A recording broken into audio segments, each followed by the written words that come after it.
그런데요, 하나의 그 사례가 있습니다. 그 제나라 환공 아시죠? 제나라 환공에게 관중이라는 불세출의 재상이 있습니다. 잘 아시는 것처럼 환공에게 관중이 없었다면, 또 관중이 환공이 아니었다면 절대 재상이 될 수도 없었고 제환공의 춘추호패는 불가능했을 겁니다. 그런데 잘 아시다시피 관중은요, 원래 환공을 왕이 되기 전에 죽이려고 했다가 재상이 된 사람이에요.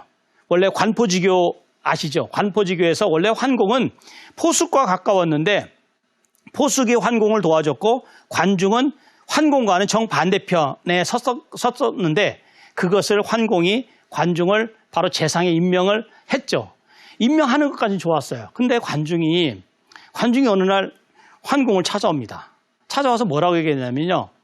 자기가 이제 그 자리를 맡았으니까 환공한테 소신이 대왕의 덕분에 벼슬자리 높아졌으나 가난합니다 라고 얘기했어요. 그랬더니 환공이 그러면 뭐를 주면 되겠어? 그랬더니 복록을 높여주십시오. 좋소. 내가 복록을 지금보다 몇 배를 더 드리리다. 복록을 높여줬어요. 근데 시간이 또 흘렀어요. 시간이 흐르니까 환공한테 관중이 또 찾아와요. 아, 왜 찾아왔어? 지난번에 신에게 복록을 높여줘서 제가 부자가 됐는데 근데 지위가 낮습니다. 지위가 낮으니까 주변에 있는 귀족들이라든지 신하들이 소신의 말을 듣지가 않습니다. 그랬더니 좋소. 그렇다면 당신을 그 당시 그 권력 그 귀족들 중에서 고씨와 국씨가 굉장히 높은 셌었거든요. 힘이. 고씨나 국씨보다 훨씬 더 높은 자리를 줬어요. 그렇게 얘기했습니다. 근데 이제 또 시간이 또 흘렀어요. 그랬더니 관중이 또 찾아갑니다. 지난번에 복록도 높여주셨고 지위도 높은 자리 주셨는데 군주와 소원하다는 평이 많습니다. 그렇게 얘기를 했어요. 그랬더니 그 말이 무슨 말이냐면 옛날에 죽이려고 했었으니까 관중과 환공이 대척점이 있었으니까 아무래도 그 관계가 회복됐겠어 이런 말이 했죠. 그랬더니 그때 뭐라고 했냐면 환공이 그렇다면 내가 경을 중보 즉 작은아버지로 내가 삼겠소. 그러나 중보라는 이름을 붙여줬어요. 그렇게 얘기했죠. 그랬더니 환공이 시간이 흘렀습니다. 환공이 나중에는 춘추호패가 됐습니다. 춘추호패가 됐을 때 환공한테 관중이 찾아왔습니다.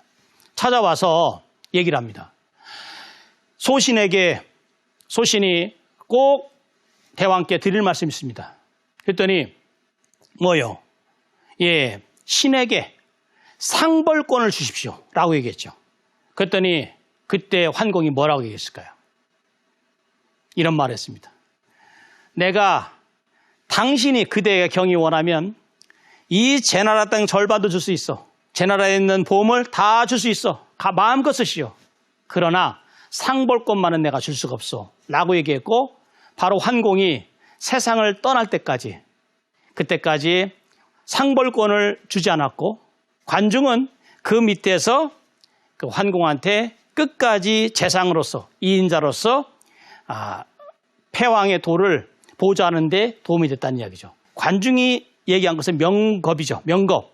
그 다음에 사겁도 되겠죠. 그렇게 얘기했지만 결국은 환공은 끝까지 상벌권이라는 것, 즉 밑에 소소한 것들은 양보를 했지만 상벌권을 주지 않았고 그로 인해서 환공의 권력은 유지될 수 있었다라는 거죠.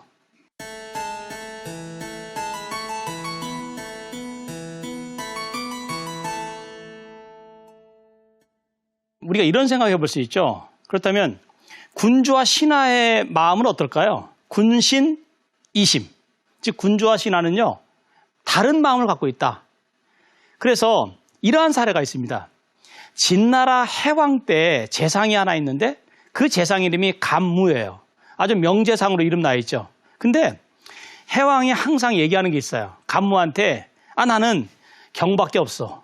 늘 경이 내 곁에서 나를 지켜주니 참 고맙소 라고 얘기했고 경은 계속 내 곁에서 있어 주시오 라고 얘기했죠. 근데 감무는 그 말을 듣고서는 왠지 한쪽으로는 믿으면서도 왠지 좀 찜찜한 면도 있었어요. 왜?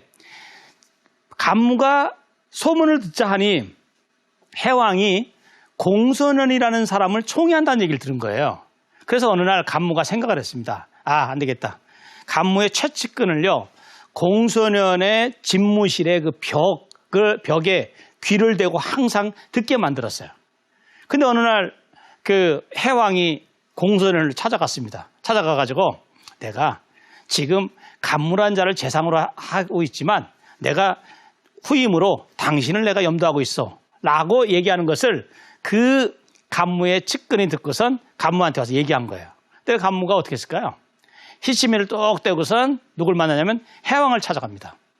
해왕을 찾아가니까 해왕이 간무를 딱 쳐다보면서 아니 웬일이요? 라고 얘기하니까 예, 신이 경화할 일이 있어서 왔습니다. 그랬더니 무엇을 경화한단 말이에요? 그랬더니 어진 재상을 얻었다니 축하의 말씀을 드리겠습니다. 라고 얘기했죠.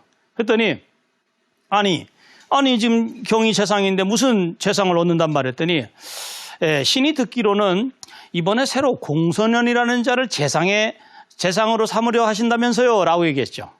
그랬더니 해왕이 펄쩍 뛰면서 뭐라고 얘기했을까요? 도대체 누가 그런 말을 하오? 그랬더니 방금 전에 바로 공소년이 신에게 들려줬습니다. 라고 얘기했죠. 그랬더니 해왕이 무슨 말이요? 나는 그런 말 한 적이 없어. 라고 얘기했고 바로 간무를 계속 재상에 임명했다는 그런 이야기입니다. 결국은 뭐냐면 신하도 때로는 군주의 농간에 대비하라 라고 한비자는 얘기하고 있죠. 이런 것들을 우리가 얘기를 할 때 그 군주와 신하의 관계, 또 신하와 군주의 관계는 대단히 미묘하면서도 복잡하다. 그래서 한비자는요, 육미라는 게 있습니다. 육미편. 내저설 하편에 보면요, 여섯 육자에다가 미약할 미자를 썼는데 육미. 즉 육미라는 것은 신하가 군주에게 위해를 가할 만한 6가지 기미라는 뜻이에요. 근데 거기 보면 이런 얘기가 있습니다. 그 문공이 있죠. 문공이 그 숯불 그 갈비 요리를 되게 좋아했어요. 그래서 어느 날 요리사한테 물어봅니다. 이번에 내가 저기 좀 고기를 좀 먹고 싶은데 숯불 고기를 먹고 싶은데 고기를 좀 가져오시오 라고 뭐 했어요. 그랬더니 고기를 가져왔네요. 그걸 먹다가 목에 딱 걸렸어요. 이게 뭐지 하면서 빼보니까 이 그 고기에 머리카락이 감겨져 있는 거예요. 그러니까 이제 문공이 깜짝 놀라죠. 아니 이자가 나를 죽이려고 했구나. 이놈 봐라. 불러오게 해라. 불러왔습니다. 그랬더니 요리사가 와서 하는 말이 신이 죽을 죄를 졌습니다. 신이 딱 3마디만 하고 죽겠습니다. 라고 얘기한 거예요. 그랬더니 좋다. 너 3마디만 하고 죽어라. 이렇게 얘기했습니다. 그랬더니 이런 말을 합니다. 같이 한번 볼까요? 첫 번째, 숫돌에 칼을 갈아 고기를 잘랐지만 머리카락을 자르지 못한 것이 신의 첫 번째 죄입니다. 그 다음에 두 번째는요. 나무로 고기를 깨면서 머리카락을 보지 못한 것이 두 번째 죄입니다. 세 번째가 중요합니다. 화로를 달구었으나 머리카락을 태우지 못한 것이 신의 세 번째 죄입니다. 이게 무슨 뜻이에요? 결국은 숯불 구이를 가져왔는데 화로가 있으면 당연히 옆에 불 근처만 가도 머리카락이 타겠죠. 근데 머리카락은 칭칭 감겨져 있었단 말이죠. 바로 그러면서 한마디 던집니다. 누군가가 신을 미워하는 자가 분명히 있을 것입니다. 라고 얘기했죠. 그랬더니 문공이 가만히 들어보니까 일리가 있거든요. 옆에 있는 신하들한테 만약에 이자가 제거가 된다면 이자의 후임이 누구냐라고 얘기를 했죠. 그 자를 바로 데리고 와라 했더니 데리고 왔는데 알고 봤더니 바로 그 자가 꾸민 짓이었다. 이것은 뭘까요? 군주는 상반되는 이익을 살펴라. 말하자면 신하들끼리 다투면서 결국은 신하들끼리 군주를 속이려고 할 때 그 신하가 잘못한 것이 있으면 그 잘못된 신하로 인해서 얻게 되는 제3자가 누군지 그것을 살펴봐라. 이것이 바로 한비자가 얘기하는 육미에서의 상반되는 이익을 살펴라의 핵심 내용이죠. 네, 지금까지 군주와 신하의 관계, 신하와 군주의 관계에 대해서 말씀드렸죠. 군주와 신하의 관계는 어떤 관계입니까? 바로 이해관계라는 것을 명심하라는 것이 한비자의 메시지입니다. 그렇기 때문에 동상과 제방과 부영으로부터 시작해서 사방까지 결국은 최측근부터 시작해서 가장 멀리 있는 자들까지 결국은 최측근부터 먼저 관리하는 것이 중요하고, 그 다음에 군주는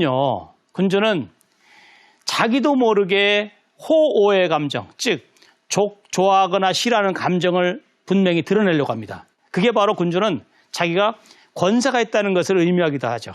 그렇다면 군주가 호오의 감정을 드러내는 순간 바로 신하들은 그쪽으로 해서 향하게 돼 있다는 거죠. 그렇기 때문에 군주가 어떤 일을, 어떤 감정을 신하들한테 보여준다는 것은 결국은 결코 이로운 것이 안 되고 자신에게 해로움만 된다는 거고요. 또 하나는 군주는 신하에게요, 마치 그 관중과 환공의 어찌 보면은 머리싸움 아닙니까? 권력을 공유하려고 하는 생각, 또 특히 상벌권, 뭐 요즘 말로 하면 인사권이 아닙니까? 인사권, 그 다음에 특히 재정권, 이런 백성들과 신하들, 그 다음에 그 관계에서 어떤 권력과 관계되는 것에 대해서 이양을 하려고 한다든지 하는 것은 대단히 위험하다는 거죠. 왜? 신하들은요, 군주가 자신에게 상벌권을 주면 그 상벌권을 공평무사하게 행사해야 되는데 그렇게 안 한다는 거죠.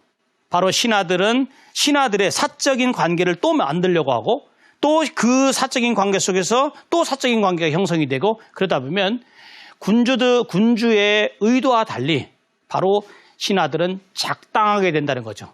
작당하게 되면 어떻게 돼요? 군주는 농락당하게 되고, 농락당하게 된다라면 바로 군주의 법치, 군주의 그 통치는 어려워진다, 이런 거죠. 한비자는요, 공명편에서 이런 얘기를 합니다. 한 척도 안 되는 나무가 천길 계곡을 굽어볼 수 있는 것은 위다, 자리다. 즉 군주라고 하는 그 왕의 자리, 그 자리에서 천하를 굽어보면서 천하를 다스릴 수 있는 리더십을 발휘하려면 군주가 외롭지만 고고하게 자신의 감정을 절제하고, 그 절제된 틀 속에서 신하들에게 자기의 절제된 리더십을 발휘하는 것이 중요하지, 거기에서 함부로 감정을 누설하고 또 주변의 측근들에게 자신의 속내를 들키고 이렇게 하는 것은 대단히 위험하다는 걸 얘기하고 있죠. 특히 중요한 것은요, 군주는 항상 백성을 우리가 다스린다고 얘기하지만 백성을 다스리기에 앞서 먼저 뭐가 중요하죠? 바로 신하들을 다스리지 않으면 바로 백성들에게 다스림을 미칠 수 없다. 그렇기 때문에 이것은 뭐 신불에도 한 말이죠. 신불, 한비자의 사상의 결정적인 역할을 하는 신불에도 어군신, 어는 제어할 어자, 무리군자, 신하신자, 즉 여러 신하들을 제어하는 것, 그것이 바로 술의 본질이다. 말하자면 군주는 신하들을 다스릴 수 있는, 신하를 다스릴 수 있는 힘과 권력을 갖고 있는 것이 대단히 중요하다.